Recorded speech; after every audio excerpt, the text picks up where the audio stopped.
Welcome back to First Rounds on Me, the podcast about dating, relationships, love, sex, and everything in between. I'm Steve, along with my co-host and First Rounds on Me founder and CEO, Joe Feminella.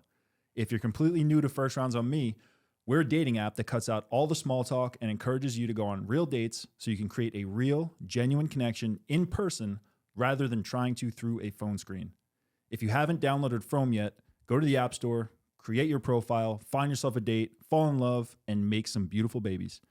If we're not in your city yet, we are working to get there as soon as possible. If you're loving the app, please consider leaving us a rating and review on the App Store. This really helps us grow, and we love getting your feedback. If you have a From success story, we'd love to hear all about it and feature you on our social media. Today's guest is Julia Berit. Julia is a model, content creator, and body positivity advocate. Julia, welcome to the show. Thank you guys for having me. Julie, I have to say, did you not get that? I was just going to say. Yeah, we got everything. Oh, that was Steve's best intro ever. That was good. That was good. Thanks. Well, instead of trying to memorize it, I'm just like, because we give a lot of like audio only sometimes listeners, so it's like, you might as well just make it good as opposed to trying to memorize it and fucking it up. You have cue cards off the side. Yeah. Usually, Joseph's twin brother, Joel, holds my cue cards, but he's not here today. Exactly. They're in a fight. He stole his jacket. Back? We're back. And it goes on you. Yeah, so that was your best intro ever. Thank so you, bro. Julia, Appreciate you that. get the reward of Wow. Steve's best Thank intro. you so much for having me. I'm honored to be your best intro ever. Yeah, it's great to have you. Okay, so I want to start with something that I think we got from Olya, where it's just like a check-in. Okay. How are you? Just how are you in general? I'm pretty good. How Yeah. are you? Are you sure you're good? I mean, I believe that you're Actually, good, but like- like in general, like you're just like, are you good? Actually, yeah. I think for the first time in a minute, like I'm like really good. That's amazing. Like, yeah. How about you guys? Where you at? Right now in this minute, I'm great based off of Steve's intro. And you are hitting the perfect podcast voice notes. So it's like, I'm super into That's this amazing. so All right, far. great. So I'm great. Good. I don't know what that means, but I love that. Yeah, just keep doing you. That's what it means. Yeah, I'm great too. Joe and I were talking this morning. Like we had not a problem come up with work, but like just a little thing that had to be taken care of. I was like, we were just talking about like how our baseline is just so good right now. Like we're just very happy, and even when little problem, like we always know problems are gonna pop up, Hmm. but like just in general, we're just good. I love Just that. yeah, even keeled right now. Yeah. Cool. Well, that's great. Well, welcome to the show. So I want to start with a question. You, in terms of like pursuing your passions and dreams, Mhm. right? Which was a big thing for you, right? Yeah. First year of college, you decided you're like, I want more out of life. I want Mhm. something different. I want to move to LA. I want to get in the entertainment world. Hmm. So my question is, I think you had said once the biggest challenge is overcoming what other people think, or is your Mhm. personal challenge. Yeah. So how did you do that? And what are some practical steps? Because I feel like there's a lot of people out there, myself included, that Mhm. caring about too much what other people think and overcoming that. How do we do that? I think the biggest thing for me was getting out of the environment I was in of like, I grew up in a small Christian school. I had 60 kids in my grade, and everyone's mom cared more about what I was doing with my life than I did. Like truly, everyone was so concerned about what everyone else was doing. And it made me so insecure of every move I made because it was me scrutinized by all these people who like I didn't care about. And really just pulling myself out of that environment of like, I moved out here and I didn't know a single person. Like I got an Airbnb actually on Doheny, right where we were saying, I think where Soho is. And I didn't know anybody. Like I didn't have a contact. I didn't have someone to like help me figure anything out. And I think that was the happiest I'd ever been because I was like, oh, I'm like completely free of that weight. So just whatever you need to do to remove yourself from whatever those opinions that are holding you back, I think is the best thing you can do. Like a fresh start can be life-changing, really, truly.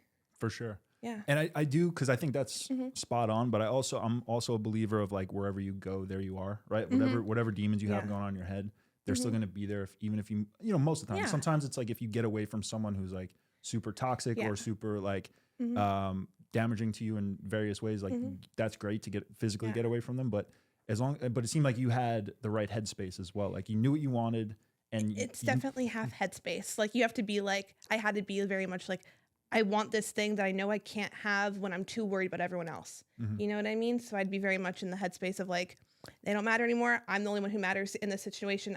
I only have me here. So that was step one. Now what's step two? Let's figure that out. Yeah, that's great. And do you find it easier now, like to not care what people think? Is it like kind of like a progressive thing where like you just care less and less over time, or do you still sometimes hear the voices and have to like check yourself? I definitely have to check myself. I definitely be like, well, what you doing there? Why are you reading those comments? Why are you sitting there for a while? But I mean, I think in general, that's like a normal thing everyone can get in their head sometimes, but it's very much I think in my mind, the ability to sit in and be like, okay, this sucks.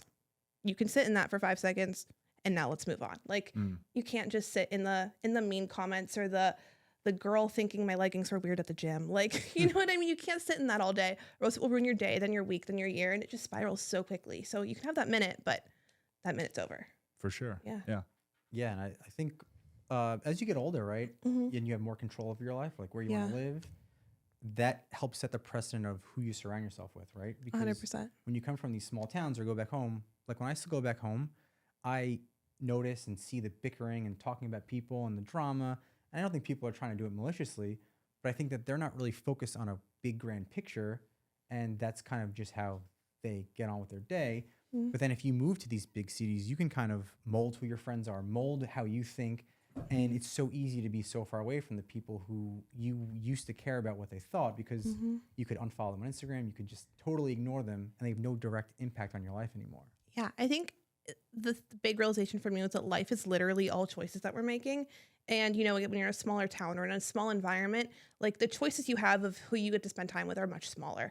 But when you're in a bigger environment, like you have so many more options. Like, and I had to remind myself that a few times, like, oh, wait, you're not stuck with these few friends that maybe don't make you feel that great, because there's literally millions of people out there that you can be friends with or you can date or any of those things. And that was like, oof, I have a lot more control than I thought I did. That's weird. Yeah. That's definitely super like freeing and life-changing for sure. What was I going to follow that up with? Well, I had a question. Yeah, please.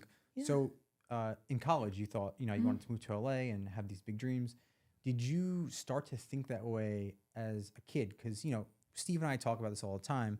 And it's like, you know, as you get older, you think about these big dreams and you actually have more control of them. But I remember being a little kid that I don't know how or why. I always thought very differently, like big picture, and always had big dreams, even as a 7-year-old, right? And we always talk about how as you get older, you could take one of two paths, right? I would say 90% of people take a path of you fall into a bucket of society and you want to do what makes you look the least worse versus actually staying with those dreams and beliefs and going to LA and doing the dream.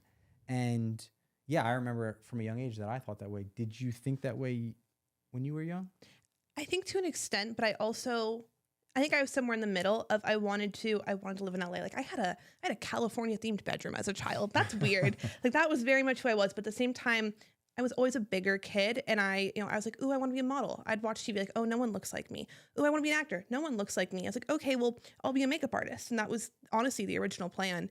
As I was like, oh, I'll move to LA and I'll get to work on sets and I'll be adjacent to it. But I definitely didn't think I could be in the position that I was in now at all. And how did you deal with that? Did it impact you growing up? Yeah. And how did you shake it? I think the limiting idea, especially when it came to my size, was like a very big thing for me. But again, I was in a very small environment where like everyone I was around was very, very thin, and which it doesn't seem like it'd make a big impact on you. Like, oh, people don't look like me, whatever. But it really did for me. Of like, I struggled with body issues for a very long time. But I think again, it was like getting into a bigger environment and realizing there's more people out there who look like me. And I'm not that weird. But honestly, I only am in the position I am now because of Instagram. Because an agent looked at my Instagram and was like, hey, have you thought about being a plus size model? I didn't know what that was. I had no idea.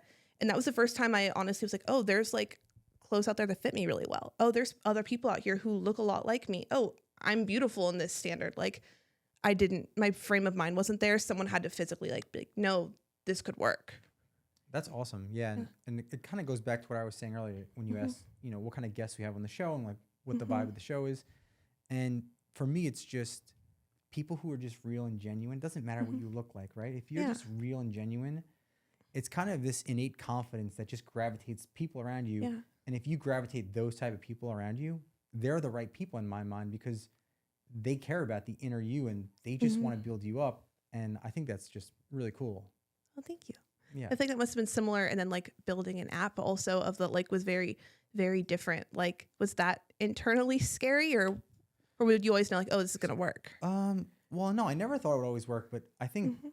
I always have a sense of gratitude of where I started, right? Mhm. Like I come from a really loving family who supports me in everything I do, right? So my baseline is higher than maybe most people, right? So Mhm. I knew I had to take advantage of that, right? Because I'm lucky enough to have that support. But no, I didn't think that it could work.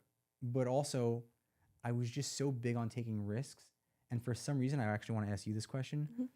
When people would like make fun of me or say I couldn't do something, it like lit a fire under me and like really not in a bad way, but like I wanted to prove them wrong. Yeah. And did you have that same feeling? Yes. Right? Yeah. In general, I'm a very competitive person Same. to a point where it's almost a problem. Like everything's been a competition in my life. So yeah, no, like, oh, well, I could like, I could prove everyone wrong. Absolutely. That's a fun little, like, I don't know, encouraging thing in the back of my head. Like at night where I'm like, oh, that was a bad day. But I'm a lot further than most people thought I could get. And that's kind of nice. I think what that's most important, right, is seeing how you're a lot further over a period of time, right? Maybe that day was bad, but like even right now, I remember when we first got out here, we were doing the app. When we would post a video about like love, relationships, I'd be like, oh, the guys back home are probably like thinking, oh, he's such a dork talking about love on Instagram, right? Now, I don't even think about it at all. And I think back a year ago to where I am now, just my whole mindset has shifted where we've evolved into these people that we don't care about what those people think. We're so far beyond that, but it did light that fuel for a while. Yeah. No, that's really cool. I was a similar way of like posting like body positive content online. I was like, are people going to think I'm weird? Or like talking about being a bigger person? Like, are people going to laugh at me or whatever? And at some point I'm like, I don't think about it anymore. And I kind of caught myself the other day. I was like, oh yeah, like that's not a thought process anymore. Like I would stare at a video for like 2 days being like, should I post? Should I post?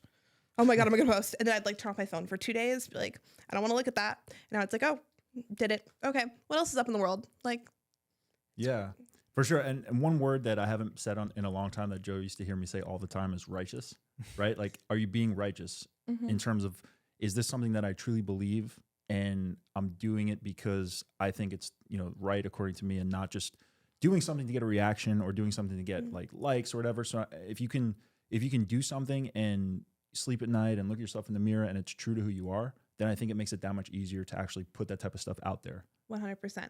Like whenever you're doing something different than other people, you have to like really care about it. You have to really want people to understand that about you, or else like it wouldn't be worth the people saying weird things or the weird comments and things like that. Like For sure. Yeah. yeah. And I think Joe actually reminded me what I wanted to ask you, because you made a deal with your parents. Is that right, to come out here? Yes. So, because talking about having supportive parents, and then you kind of risked everything in a sense, but you kind of had a trial period. Yes. How did it go down exactly? Yeah. So I told my parents if I got a certain GPA that they would help me come out here for the first 3 months and get my Airbnb, because I was 19 and had no funds. And my dad's like, I'm not good in school. I was never good in school. My dad's like, okay, sure. Yeah, no, if you can get straight A's, I will help you out. But I'd never done that my entire life. Like not even like the 4th grade. So he was like, oh, I'm good. Somehow I pulled through with that. And he was like, Wow. oh, because I just really wanted to be here. Like there's just a magneticness about this. I think it's whenever you're in the right place, you just like, everything just feels like it's like on fire in a good way. You know what I mean? 100%. Yeah. Yeah, we were talking about that with Soho House, right? It's like that fire. And I think people always ask me how I like LA versus New York, right? And when I first got out here, I was like, oh, I really don't like the people in LA. I love the weather and the lifestyle, but the people, not so much. Now I realized you form that circle, right? So if you form the right circle in LA, you could make anywhere the best place. And you don't have to fall into the who wants to do this or who wants to use you for that circle. You form your own circle. And if you have that circle, I'm so happy in LA right now. I love that. Yeah. I think the cool thing about LA is everyone's always working towards something. Yes. And so, which makes, they have less time in general. Like everyone's always so busy, but yeah, everyone's pushing you like, oh, well, they're on this level. I need to level up. Okay. I need to be staying up late and editing this video. Like I need to get ahead. Like not in a bad way, but just like everyone's going in a direction. You want to make sure you're doing that too. Yeah. I think the saying goes, right? A rising tide lifts all boats. I've never heard that before, but I love that. So we lift each other up and I see the boys at Dr. Self Tapes doing big things, and we got to step up our game. So question about, I've heard you talk a lot about owning your look, right? Owning looks. And something with dating apps a lot is what we hear from talking to people is people using, whether or not it's intentional, but old photos or photos where they don't really, that don't truly represent what they actually look like. And you're going to get found out sooner or later, right? Talk a bit about that, because I've heard you talk about owning your looks and specifically with dating apps. I've had this question a lot. Actually, a lot of my followers are plus size women and being like, oh, but like if I edit myself smaller, maybe I'll get more matches. And I'm like, bro, then you're going to pull up at that dinner and someone's going to be there like, they may have a weird reaction to you because they didn't know what they were like. I think it may not be right, but a lot of people have preferences of things. Maybe some people don't want to date someone like this, whatever. But show up as yourself, because then you're going to find the right person. But if you're trying to make yourself someone else, then you're going to find yourself doing that a lot. You're going to find yourself seeing that they liked some comedian and then trying to like watch all the specials, even though you hate them, just to like have something to talk about and things like that. It's a slippery slope. Like you're trying to change yourself one way and then you're doing it all these other ways. So I think it's much better just to show up as you are in all the weird ways of exactly what you look like and just be like, this is who I am. I like myself. If you want to like me too, let's get dinner. But if not, that's okay. You can keep swiping. But I think you don't want to set yourself up to like be hurt in person. I'd rather just have someone swipe past me. That makes sense. Sure. Yeah. Yeah. Do you have any thoughts on that? Just because we hear that a lot. Yeah. From guys too. I think that was so perfectly said. And yeah, it's as soon as you could put your real self out there, you're going to attract someone that you probably will actually want to be with. Because like we're saying, if you alter your photos, alter your profile, even with guys, right? Like guys are so smooth and funny behind, an app, but when you meet them, maybe they're a little dry. And it's like, how long can you keep the act on for, right? Because the act will eventually fade. Yeah. So the sooner you are yourself, the less pressure there is, because you don't have to act like somebody else. And the quicker you'll find out if the other person likes you or not. Yeah, I think the ultimate goal, though, on a dating app is you want to find someone you want to spend a good chunk of time with. So why waste your own time then? Like, why make things harder for yourself? Absolutely. Yeah, but I think it's definitely not easy to do, especially when you log into TikTok, most of the time there's an automatic filter on. Like there's just everything we see is so filtered and edited. And I mean, like, hell, I look at an Instagram caption for hours before I post it sometimes. Like we look at things for such a filtered world. So it can be hard in this intimate space of a dating app to like all of a sudden be this most authentic version of yourself when you aren't that in all areas of life. So I think it's not just on the dating apps thing, but it's like a everyday practice you kind of need to do to show up in that environment being really who you are. Sure. Yeah, and I think that's kind of why we put this concept in place of but push people to meet in real life as soon as possible, because energy and connection is very often not associated with physical looks or attraction. Yeah. And we put all these parameters on what we like. And it's funny because as we do this research, we see that most people reject someone before they accept them through a profile, right? So if you look at someone's profile and you have 5 things you like and 5 things you don't like, you'll look at those 5 things you don't like and reject that person before you look at the 5 things you do like. And it's just a weird sense of behavior that shouldn't happen, right? Yeah. Because you just don't, like with Hannah, right? She would always tell me I wasn't her type. Like she wasn't the type that I was normally interested in, right? And I thought I had a type, right? I thought it was like short, brunette, a little curvy. But I met her and I was like, no, I have a connection with you. I don't really have a type. And I wouldn't have known that until I met you. And that's what the beauty of meeting someone in person is. Yeah, you can't really boil people down into just, like a profile. Like it is really important just to see who you get along with. Because or even it's like people like you're friends with online, like you can think you guys get along so well in the comments, but then all of a sudden you meet in person, you're like, we have nothing to talk about. Let's wrap this up quickly. Yeah, for sure. Yeah, I totally get that. So with that said, though, right, being your true self, showing your true self, as a model and someone who spends a lot of time posting, photos and videos about themselves, how can people, men and women, maximize what they have, right? Do you have any tips for that? Like, I know you've been in a relationship for a while, but in terms of creating a good profile, do you have any good tips for, maybe you have friends that you talk to about this stuff in terms of like how to present themselves well, their truest self, but present themselves well? Yeah, I think when it comes to photos, I have a lot of single friends.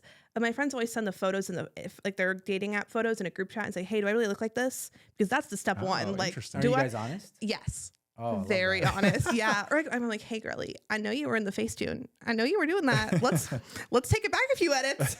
I think that's step one. But also, like, I think always starting with a joke is great. People get a good read on your sense of humor and just kind of see where you're at. Cause some people I see, like I was on the apps at one point and I'd look and be like, someone would have like an Office quote.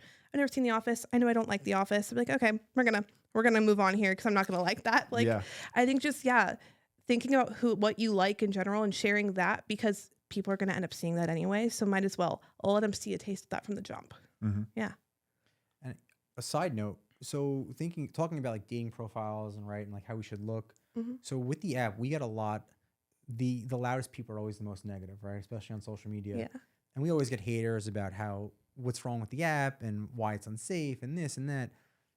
And we try and do a good job of blocking that out, right? Mm-hmm. Because if you're focused on a destination and you have a mission, you have to block out the naysayers and the negativity. So, in the world we live in with people just judging people for the way they look, how do you deal with comments online? And I'm sure you probably get both sides of the spectrum. Mm-hmm. And how do you handle that?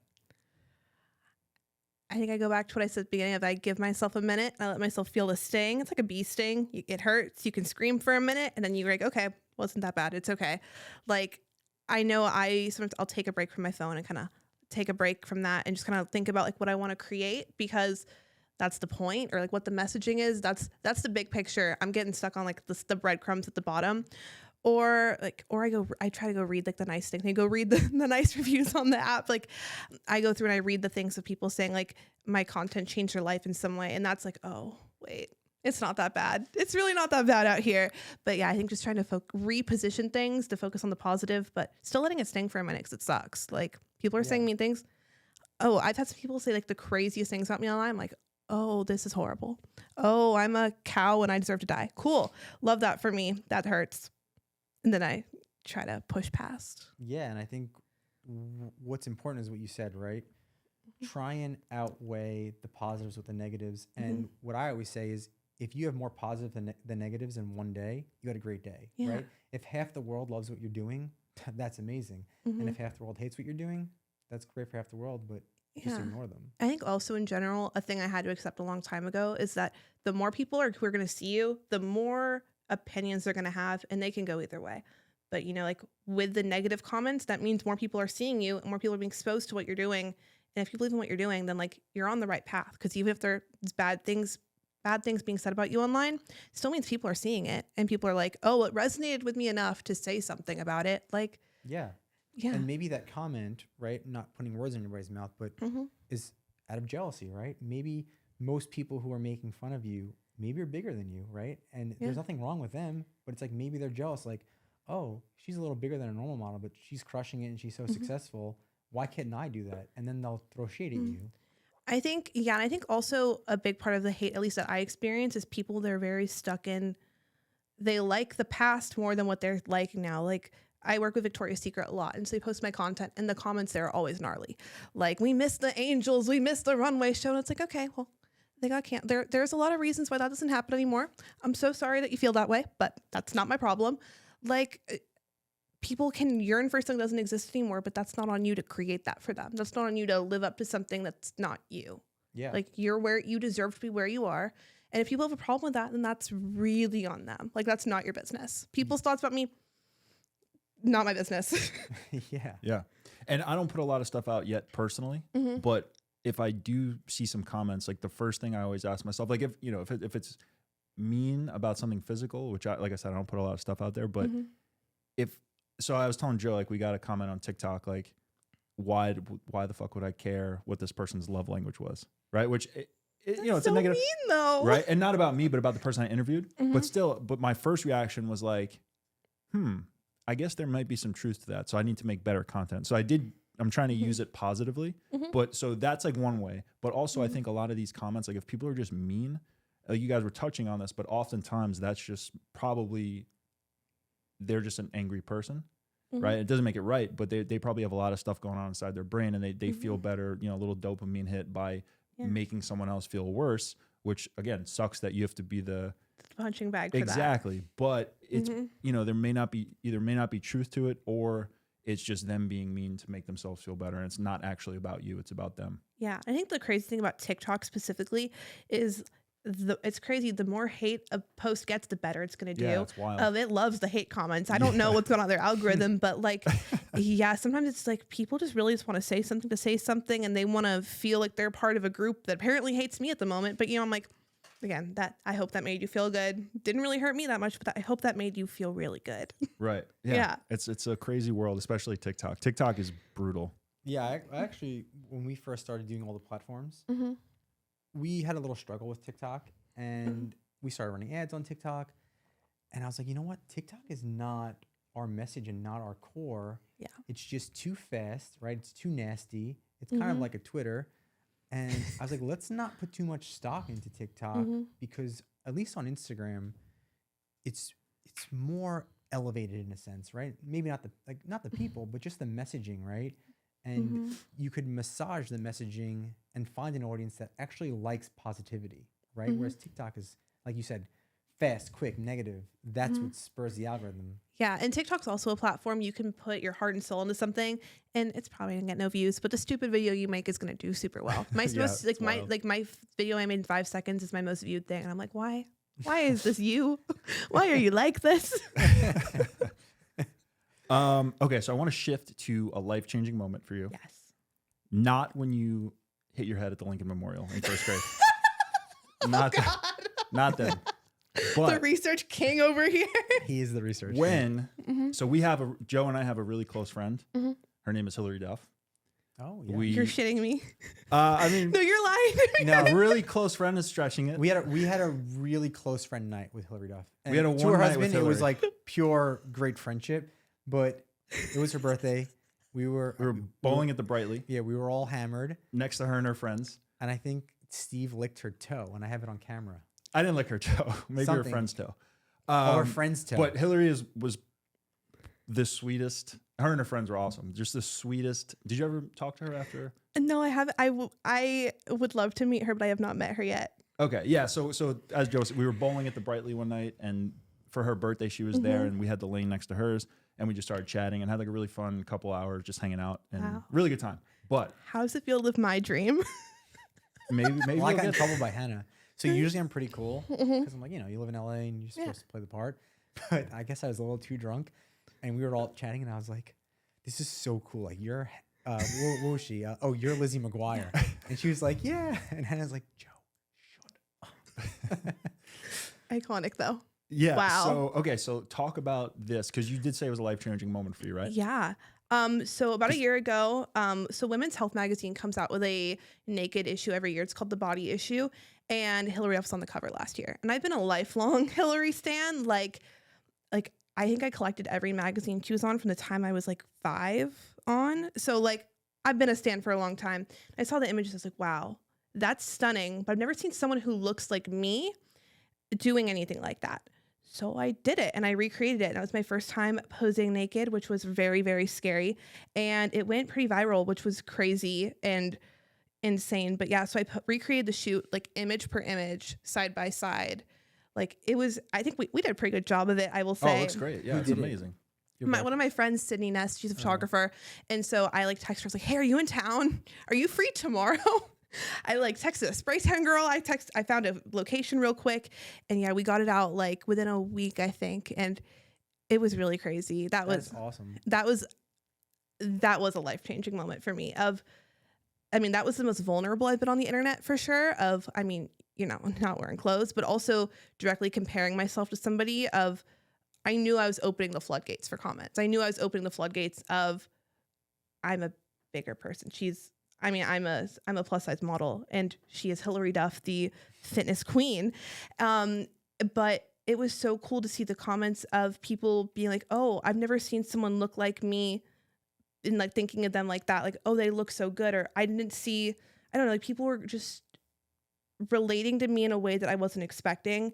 And I got so many messages that just made me cry about how they felt so good just being themselves in a swimsuit or being themselves naked or just like feeling okay with not having a flat stomach and things like that. And that was crazy. That was like, I'm rambling now, but like No, that's incredible. awesome. maybe the coolest moment of my life. And then Hilary did see it and put on her Instagram story, and I did cry for 20 minutes on my floor about it. Wow, That's amazing. Sweet. Yeah. So going into that, right? This is really fascinating to me, just from a life and business standpoint and growth, but usually the most uncomfortable moments in life are where we grow, right? And what's on the other side of that uncomfortable moment could be euphoria, right? Yeah. Going into that before you made the photo, were you nervous and anxious? Like, oh, I don't know what's going to happen from this, but I know it's going to be potentially a big growing moment in my life. I don't know if I had the forethought of that, but I was really scared. And I just remember it was the makeup artist and the photographer there that day. I said, hey, if I can't look at this, we're just going to delete it and pretend it never happened. Cool. We're all going to be sworn to secrecy potentially here. And I was so I was shaking in the makeup chair. I was so nervous of just, being that vulnerable, but, forced a lot of growth for me, just being comfortable with myself in a way that I realized in that moment, like, oh, I think I still have some work to do. Oh, I thought I was good. I think I still have some self-work to do here, but also then just, giving people the opportunity to relate to me in that way was very big growth-wise. Those moments to me are so cool because you're putting yourself out there and you learn and grow so much, and it's just the most beautiful thing. I love that. Yeah, it was definitely challenging at times. Yahoo did an article about it, and so they also put it on their TikTok, and that was probably the most insane comments I've ever received. I mean, I was getting 30 death threats an hour. Really? Jeez. Yeah, it was crazy. And that was the first time I was like, oh wait, I live in a nice corner of the internet where everyone's very they're following me because they like feeling good. I was like, oh wait, there's a lot of people out there who really don't like bigger people. And that was I think that was the most jarring of comments. I was like, I did need to take a couple days. I was like, I need to digest this, not online, because this is a lot. This is heavy. Yeah, well, I mean, it was a lot and heavy, right? Yeah, but it was so on great the other side, how Hilary Duff inspired you probably inspired so many young women to feel comfortable. And I hope so. That is so far superior than all those negative comments. Yeah. So it's really beautiful. That was definitely the coolest thing I've ever done by far. And I really the whole caption was great, but this part in particular says, you said, we as women have been trained by the media to pick apart our flaws and be on an endless search for ways to fix our bodies, to mold them into something they may have never meant to be in the first place, which I think is amazing because even for guys too, right? It's just constantly reinforced to look a certain way, be in shape, and not only when it comes to weight, but everything, right? You have to have certain hair or this or that. Money. Yeah. So just exactly being reinforced by the media and doing something like that is so inspiring to so many people and truly beautiful. Yeah. Well, thank you. I think it's funny though, when you're talking about men too, it seems like almost men have it worse now. There's all these ways of women feel like we can talk about these things. It seems like men don't often have ways, avenues to talk about, feeling weird in your body or feeling being bigger or any of these kind of things, or being shorter, any of those things. It seems like now almost there's so much conversation for women and maybe not that much for men. Do you guys feel that way? Definitely. Not to throw it back on you. No. It's a great question. And I think that, as Joe was saying earlier, the kind of the circle we've cultivated here, whether it's our close friends or people we talked to in the podcast, I think that at this point in my life with Joe and these other people, I have so much stronger of a support group to do stuff like that and talk about stuff like that. And I have some other great friends too, around the country and from college and stuff like that. But in general, in terms of what we've cultivated here, I think in person, at least, it's much more, it's much easier to talk about these things as opposed to when I was growing up or certain other friend groups.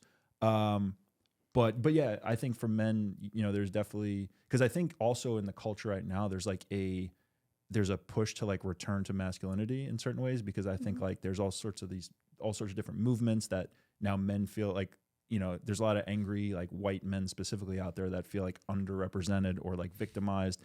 And I think that there's a push to be extra masculine, but what does it really mean to be masculine, right? Is it, I think vulnerability is a huge part of that, and having emotions and all that stuff. So I think in general, yes, it's hard for men to do it. Not saying harder than for women, but hard to do it. But I think we've cultivated a really good support group to be able to talk about stuff like this openly. Yeah. That was I don't even know what the hell I just said there. I blacked out. Loved it. I was Loved every second of it. motherfucker. That was great. And I could actually personally say with Steve specifically, when we first started doing this, I think maybe I was a little ahead of trying to be vulnerable and putting that message out. And maybe it was me just forcing it. But he's kind of naturally just really evolved into himself. And even using the word vulnerable, he would never personally say that, and I think it's pretty cool. Again, I think there's a stigma for men, right? Like you have to be this masculine guy, and you can never feel weakness, and yeah, I think it's not true, right? Like, of course, you want to be the strong rock for your partner, and like that's how majority of us want it to be. But I think the most beautiful thing about a man should be understanding how other people are going through something emotional, and how can you best handle other people's emotions and be a sense of support for them.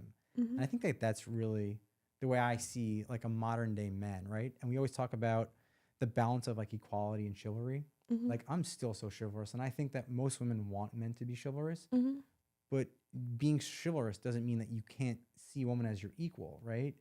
And I think molding those together is kind of where the world should be, in my opinion, and kind of where I hope that we kind of reset and just fall into that bucket. Yeah, I really loved what you said about like kind of being a sounding board for emotions instead of shutting them down. Because I think like at least most men I grew up around were very much like feelings, absolutely not. Jail immediately. It's really cool to hear you be like, no, like as a man, like the modern day man, the goal is to kind of to understand those things and be open to those things, and not just immediately put those in a box and pretend they don't exist until you explode and punch a wall or something. Yeah, and I think we use the word support, right? Like a man should support the woman, right? But what does that mean, right?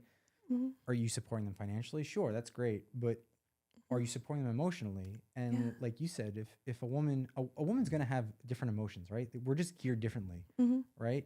And how do you handle the woman you love's emotions? And if you can really, really take yourself out of that situation, take your emotion and reaction out of that situation, being there in a sense of sounding board and support is kind of like a real man, right? And kind of swallowing your pride, being like, okay, I have an easy solution to this, and I could argue with her and be right.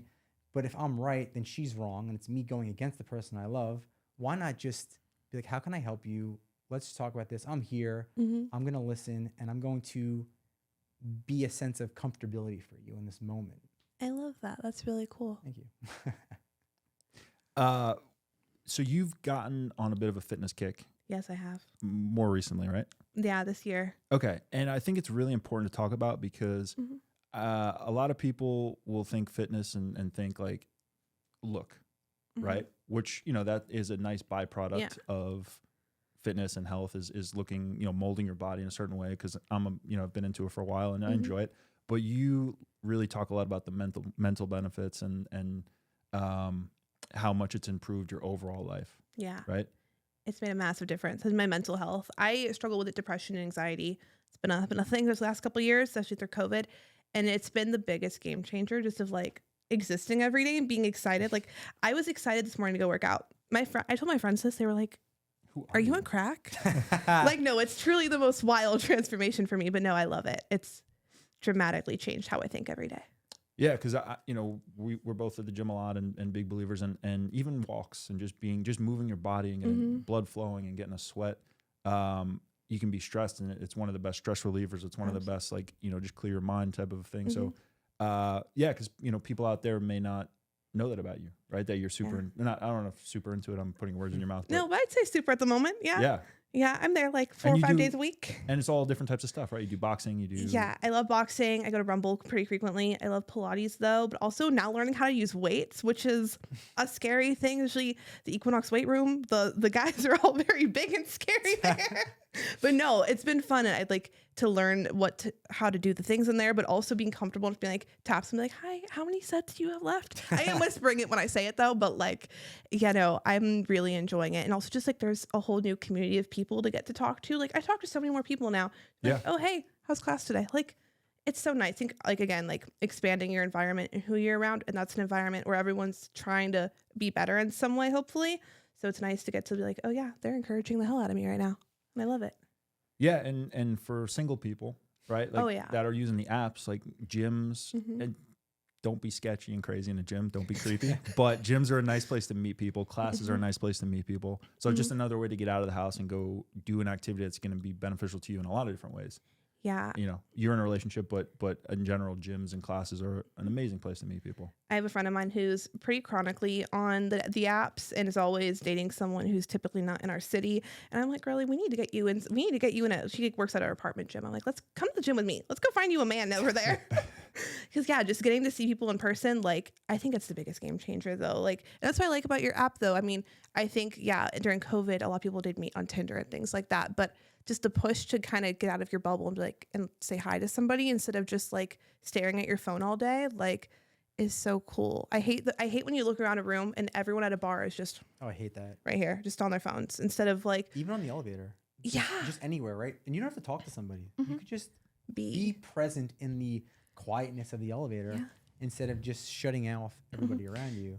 It's so crazy because I hear so many of my friends being like, I just want to meet somebody the old-fashioned way. I'm like, but you're staring at your phone all the time. I get that. I like that your app is kind of a middle ground of like, okay, it's like a intermediary program. Okay, you can look at them on the app, but you're gonna have to go talk to them. You're gonna say hi. No.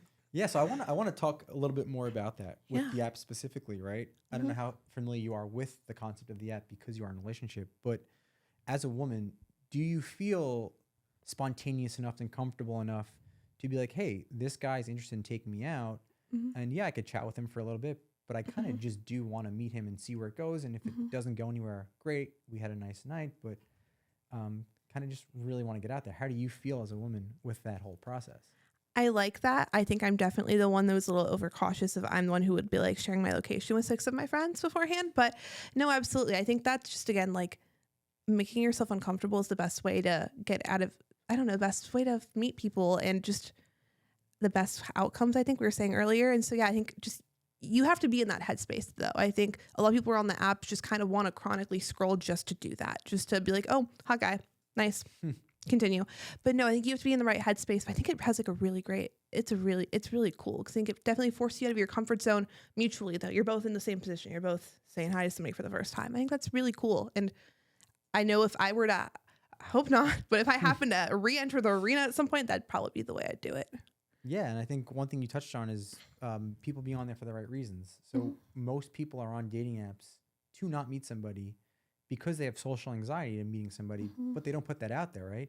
And it's fine. Like if you want to be on the app and kind of have a validation or you want to just chat with people, that's great, but you have to let the other person know because usually someone... You're stringing them along. Yeah, exactly. And the person who does want to meet is really confused when it's nothing personal towards them, but this other person is, you know, not ready or never really wants to meet in person. Yeah, I think that's really, I like what you said. It's a lot of time an ego thing of, I mean, it is the perfect way to kind of for people to be like, oh, I feel gross today. Okay, let's see how many people match with me. But like, that's not going to serve you long term in any way, shape, or form. It's not going to make you feel better long term about yourself, but you're also not going to meet anybody ever that way. Yeah. Yeah, you know, if you're feeling lonely or you want validation, that's one of the reasons why a lot of people will go through and just like swipe with no intention of actually meeting up, which sucks because it gives everyone a negative experience. Yeah. Do you find that, is there a lot of that? Or I don't think there would be on your app then. No, so like our app, I think we're really finding that niche and that community. People who maybe are not in their early 20s and are getting into that stage of life where they're really busy, but they still want to connect with people. And, you know, the most comfortable way is through the phone now, but at least it's pushing them to go on a date. Like they're ready. They want to go on a date. And the other thing is the safety aspect. It's so fascinating reading all these studies and doing this research on dating apps where we're in an era now where people do too much research before they meet somebody, right? And it's so fascinating because if me and you meet for the first time, right, even as friends, right, I don't know your deep dark secrets. Those unravel over time with trust, right? Whereas in today's world, you can Google someone for hours and hours and hours, and you know like their political party, you know how you have videos of them, right? And you're finding all these reasons to not like them when that is unraveled over trust. Yeah. So it was funny because we listened to this dating coach and she really wants women to Google and do as much research on the date as possible before they meet. And I totally get that because I want women to be as safe as possible. But even for men, it changes the way that you're going to interact with this person, and most often than not in a negative way. Yeah, they're no longer just hot girl. They're hot girl who did a weird singing video in TikTok in 2019. Yeah. And it's fascinating because, you know, of course you have your deal breakers, right? It's so important. I don't want people to not have deal breakers. But it's like, imagine you were really so strong on, oh, I don't want to meet a guy who's a Republican or a Democrat, right? And that's fine. But you do a Google research and it says he's X, Y, and Z. But he's actually not. It's just on the internet, right?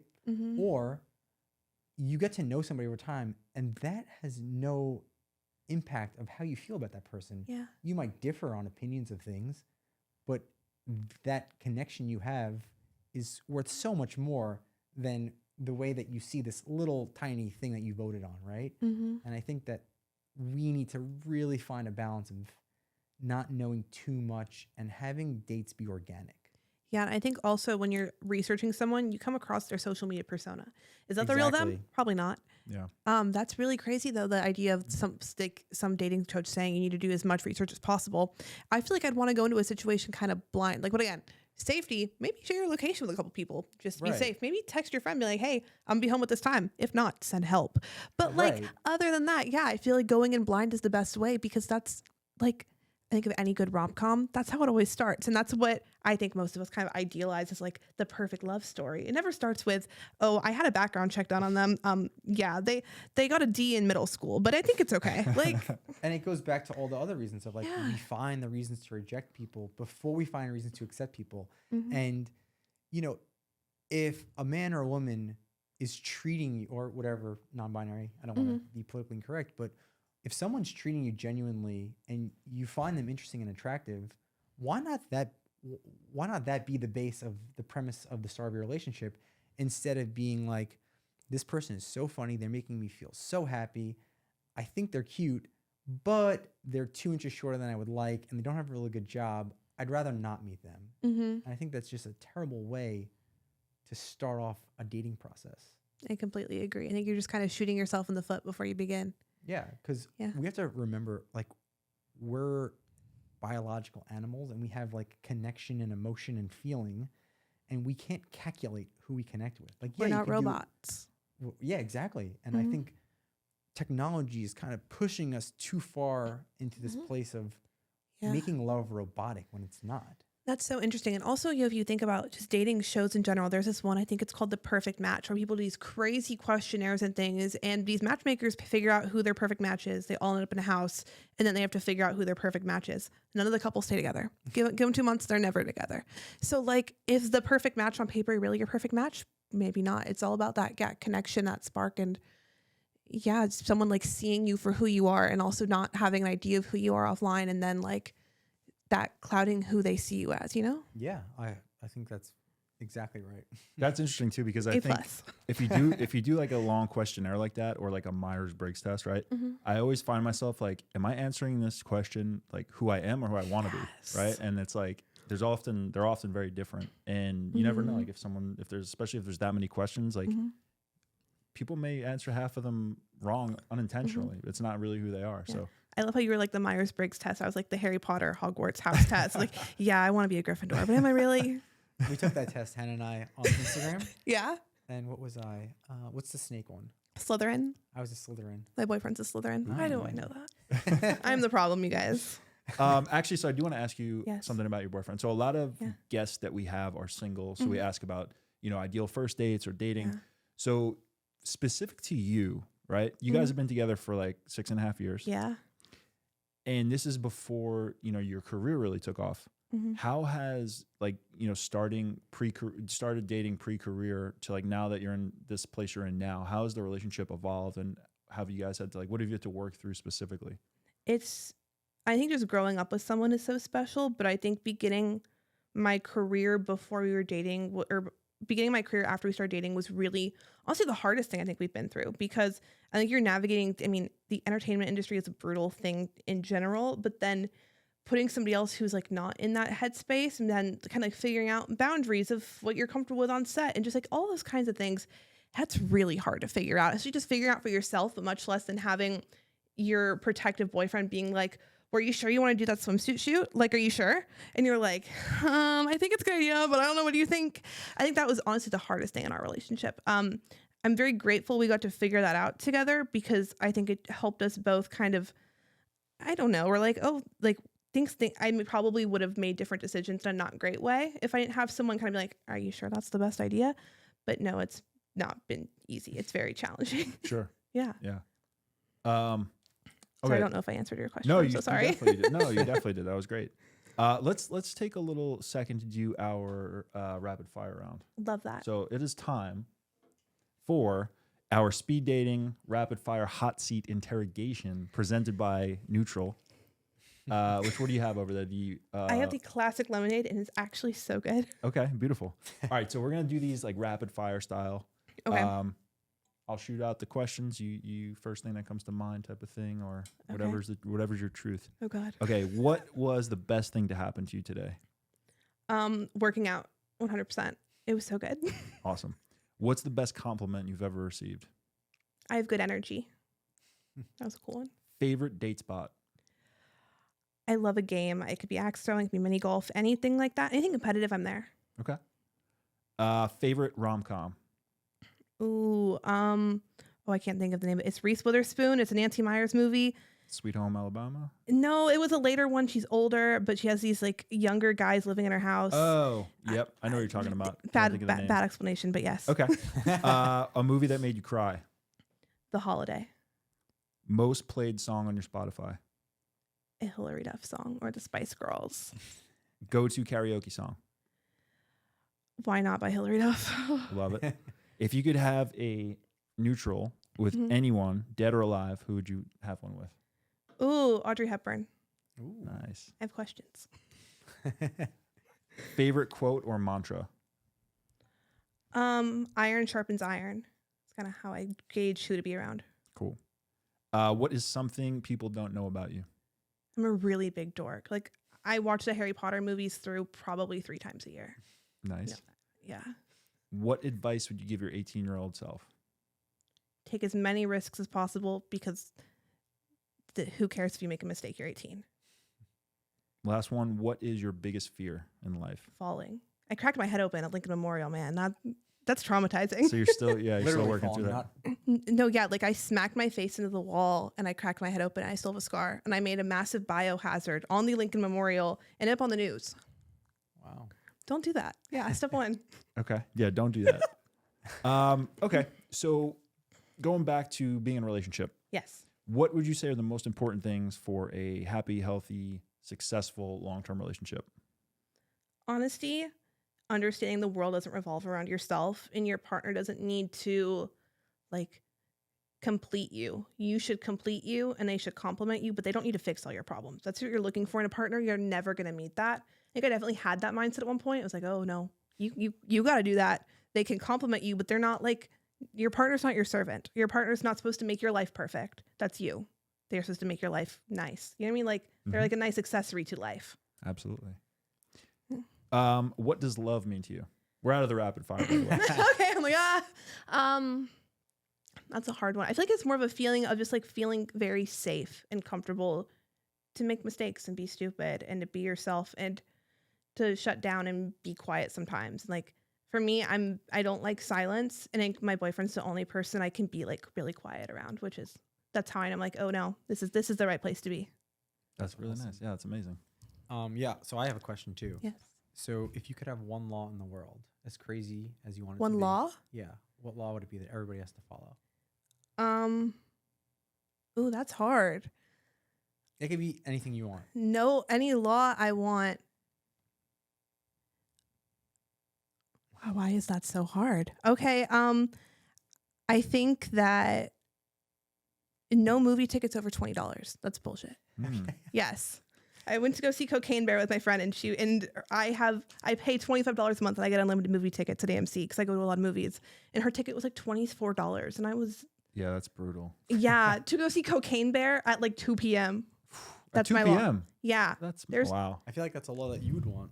That's definitely a lot. Do you go see a lot of movies? Yeah, I mean, I was an early adapter of what was it called? Movie Pass? Yeah, was that the one that was $9.99? Was it the red card Yeah, thing? yeah, the one that was $9.99. I think I and then- personally put them out of business. Well, I would go like 3-4 movies a week. Yeah. Back in like 2017, 2018. I went to college in Oklahoma. There was nothing to do. My boyfriend and I saw probably almost a movie a night during the week. Oh, nice. Wow. Like what? Yeah. And for $9.99 a month. Yeah, it was great. Incredible. Yeah. I saved so much money. It's wonderful thing. And then they went out of business because they charge $9.99 a month. Yeah. What are you working on now? What's new? What's exciting? I think this last year I've really tried to reframe of kind of for a while I was just going so hard with modeling, but doing a lot of jobs that weren't fulfilling me. And I was like, why am I doing this wholesale job in a warehouse basically when I'm sure I'm making money, but I'm not happy doing this. And so taking a step back and only doing things that make me happy and push me forward in a direction. So I think just working towards getting more of those opportunities. And I've thankfully have a couple fun ones coming up that I'm really excited about, just getting to work with cool people and things like that and get to travel more and not just doing things just that they pay bills. You know what I mean? Mm-hmm. Yeah. And is your YouTube channel, is that new-ish that Yes. you're putting more of a focus on? Yeah, I started that in October or September, I want to say, which I'm really enjoying, which was a scary thing though. I think as a model, you're told a lot, be quiet, basically. It's not about you, it's about the clothes. And so I was very scared to talk online, which is a weird thing, but that's been a good way to kind of get myself out of that because I wouldn't talk online at all. What's the YouTube channel about? It's half vlogs, half fashion things. So hauls and things like that, which sounds very basic, but there isn't a lot of that in the plus size fashion space. So I'm really enjoying that. It's been fun. So yeah. That's you were amazing. mentioning you watched some of the vlogs. I was like, damn. Oh, I'm a subscriber. Wow. I'm so blessed. Yeah. You're And- plus size, technically. You're tall. Am I? I don't know. You definitely fit the tall category. How tall are you? Not to be weird, A but 6'6". dang. Yeah. He was ducking coming in here. There's one What's doorway going on that's... with you? You're talking about being vulnerable, and you said 6'6". I usually say 6'5". Wow, something's going on with you. Authenticity, You know we what it is? love. You know what it is, Julia? He's been feeling more of himself these past few weeks, and I guess you're feeling closer to 6'6", which is more of the height you actually Maybe. That might be it. Wow. But yeah, there's a low door by the bathroom that I whacked my head on Oh, no. 4 months ago, and I think I had a concussion. Oh my God. Yeah. It was a rough podcast after. Oh no. But so as being 6'6", do you find yourself lying and trying to say you're 6'4", 6'3"? I say 6'5". Well, so without shoes, I'm 6'5" and 3/4, Wow. and I just say 6'5". So But no man has ever done what he does. I've said this anecdote a few times, but there's a movie called The Internship, which I'm sure you and your boyfriend saw in the movie theaters in I Oklahoma. have seen. And Will Ferrell has a line. He's kind of a dick in that movie, and he's talking to Vince Vaughn, and he's like, Will Ferrell's like, I'm handsome tall. You're the kind of tall when you walk to the airport, people look at you funny. And I was like, I guess there's maybe a point where maybe you're too tall for somebody, but I am between 6'5" and 6'6", so I just say 6'5". But also, if someone on the street, whenever people ask, if they usually will give a guess. They'll be like, "What are you, 7 feet?" And I just say yes to everything. So if they say 6'2", if they say 7 feet, I just say yes. Do you find it offensive when that occurs? When people are like, "How No. tall are you? How's the weather up there?" Is it annoying or No, it's fine. okay? It doesn't happen that often, but it's happened often enough throughout my life that it's just like, I feel like Ryan gets more of the awkward tall stares because his brother is 6'9", so Wow. it's 3 inches taller than him. but he's very proportional and Yeah. at a good weight to carry it well. So, But he's like, yeah. And when I talk to him, legitimately like this. I mean, How's the weather up there? when we're out together, we get a lot of stares. Well, a lot of people think we're twins, which if you do, you need to get your eyes checked because we certainly resemble each other, but we're definitely not twins. How tall are your parents? My dad and I are almost the exact same height, Okay. and my mom is 5'7", 5'8". Wow. But yeah, Ryan, I have to look up to him too, and it's very strange for me because I don't really have to look up to many people. I have a female friend who's 6'3", Whoa. and she's always like, "Yeah." Everyone's like, "How's the weather up there?" She's like, "It's the fucking same." How did she deal with that? She has to get all of her pants tailored. I think get bigger pants that are extra long and make them Is she fit okay her. with dating a guy shorter than her? I think her partner is her same height, Okay, that's good. but yeah, I don't know if she's dated shorter, but she is. I know she lies about her height, or she when modeling, she would always say 6'1" or 6 feet. Wow, 6'3" for a woman is really tall. Right? Yeah. Supermodel. Yeah, I'm out here lying about being 5'8.5". I'm really 5'7". We can cut that. Yeah. No. Anything else that's exciting going on? Any long-term goals? Long-term goals. I really want to be working in the UK. I'm going to the UK in a week, actually. So to make that occur more frequently. So hoping to be there a couple months out of the year. So fingers crossed. Love that. Yeah, Well, anything we could do to help, please let us know. absolutely. We adore you. Like when I said in the beginning of the podcast, usually we could tell the vibe of the guest of how the podcast is going to go. And you are absolutely amazing. And we really enjoyed you. Thank you guys for making this such a good experience. Y'all are so cool. So thank you guys. I'm glad we got you before you hit the UK and Thank you. forget about all the Thank you little very people. much. Yeah. So where can people find you online? At Julia.Berit across all platforms. Nice. Yeah. Nice. And check out her YouTube channel. It's great. I love that your dad loves Volcano, the movie. It's a good Cliff Pierce Brosnan classic. Well, that's so funny. So, no, for the entire weekend my dad was here, he just kept telling us about this movie play by play. He's like, "Oh, we'll buy your house, Beverly Center." That almost blew up in the movie. Yeah. Wow. Thank you for watching all the vlogs.